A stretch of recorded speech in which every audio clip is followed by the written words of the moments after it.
Bonjour. Dans certaines circonstances, vous vous êtes certainement posé la question « Qu'est-ce que je fais là ?» Je ne suis pas à ma place. Quelle mouche m'a piqué de prendre telle ou telle initiative? Comme un éléphant dans un magasin de porcelaine ou un cheveu dans la soupe ne sont manifestement pas au bon endroit et font des dégâts, rien ne se passe harmonieusement pour celui ou celle qui n'est pas à l'endroit qui lui convient. Bien sûr, le questionnement ultime est « Qu'est-ce que je fais sur Terre ? Quelle est ma place ?»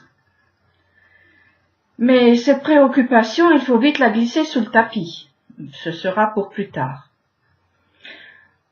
Je ne voudrais pas jouer les gris, revancharde et rabat-joie, mais le plus tard vient très vite. Et croyez-moi, il est préférable de savoir le plus tôt possible pourquoi je suis sur Terre. Se sentir de trop, étranger, mis de côté, à côté de la plaque ou tout simplement mal adapté à l'environnement est une prise de conscience importante car elle éclaire l'impasse dans laquelle nous nous sommes peut-être engagés. Ce qui n'est pas à sa place est ravageur parce que chaque chose a son utilité dans l'univers, à condition qu'il remplisse sa mission. Et il ne peut le faire que s'il est bien placé, au bon endroit, au bon moment. Ce sont des évidences, mais ce n'est que lorsque nous sommes dérangés, bousculés dans notre train-train, que la question du sens de la vie surgit.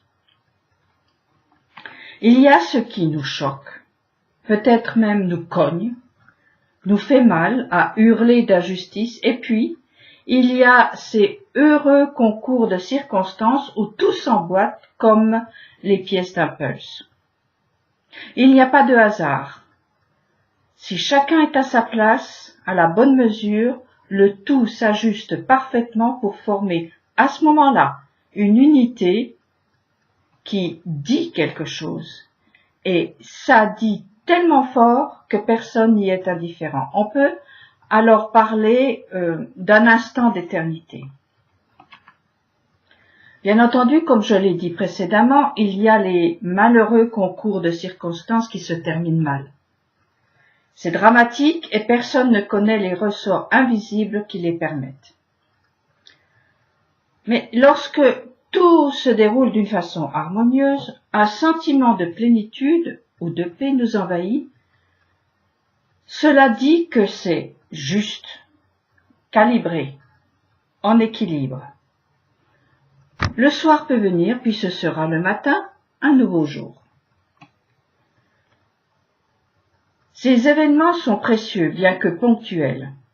Ils servent de balises sur notre route. Leur but principal est de nous conduire vers un lieu que nous ne connaissons pas, ou mal, à savoir notre place dans ce monde.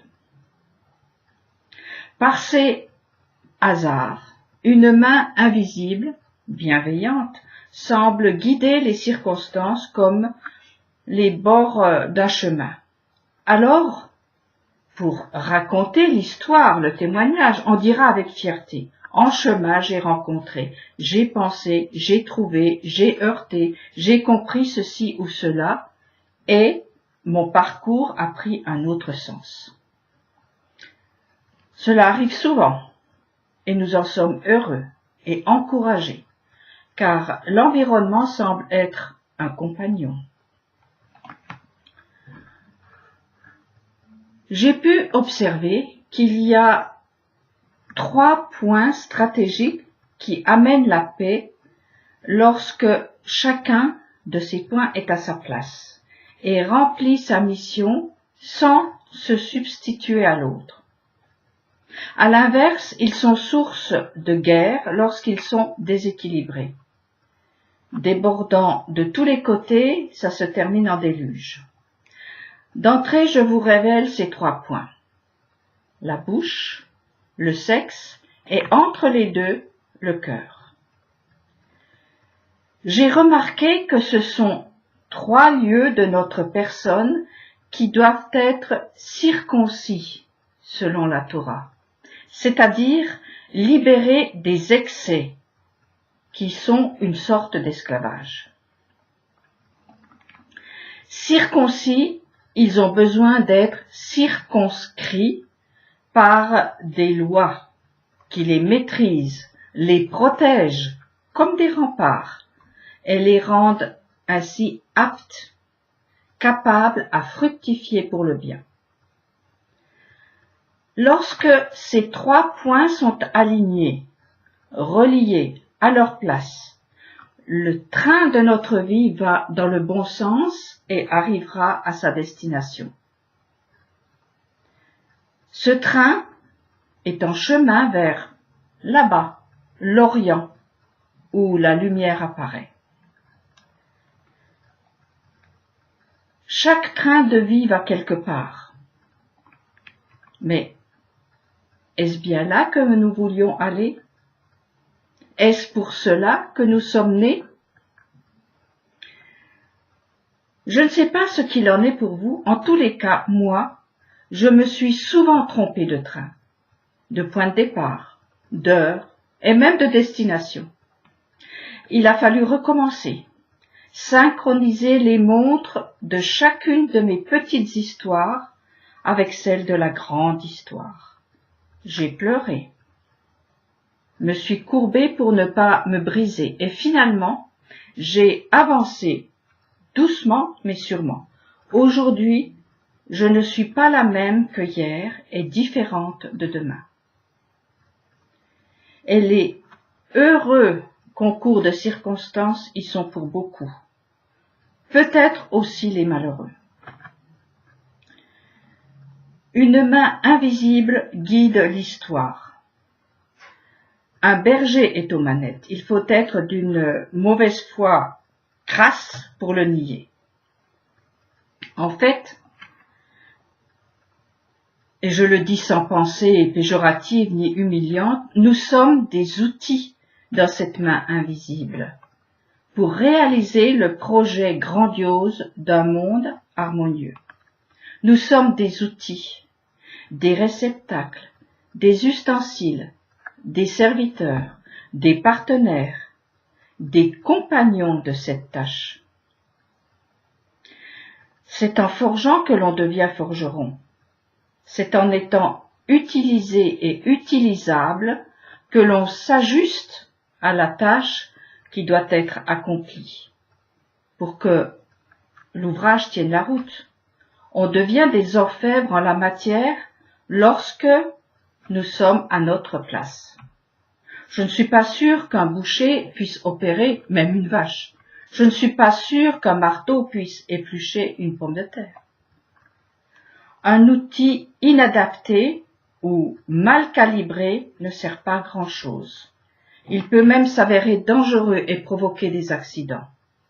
Or, nous sommes sur Terre pour servir à quelque chose. Notre vie a une raison d'être. Elle a un sens et chacun a une tâche à remplir. Pour remplir cette tâche au mieux, il faut être ajusté à elle. Être à la juste place, au bon moment, et alors nous serons capables. Capables car réceptifs aux intuitions, ce qui nous rend affectifs, car nous acceptons l'aide de la main invisible pour agir. Souple et humble. Telles sont les qualités qui sont demandées au réceptacle, à l'outil, à l'ustensile, afin d'être utile, d'avoir une vie riche et enthousiasmante.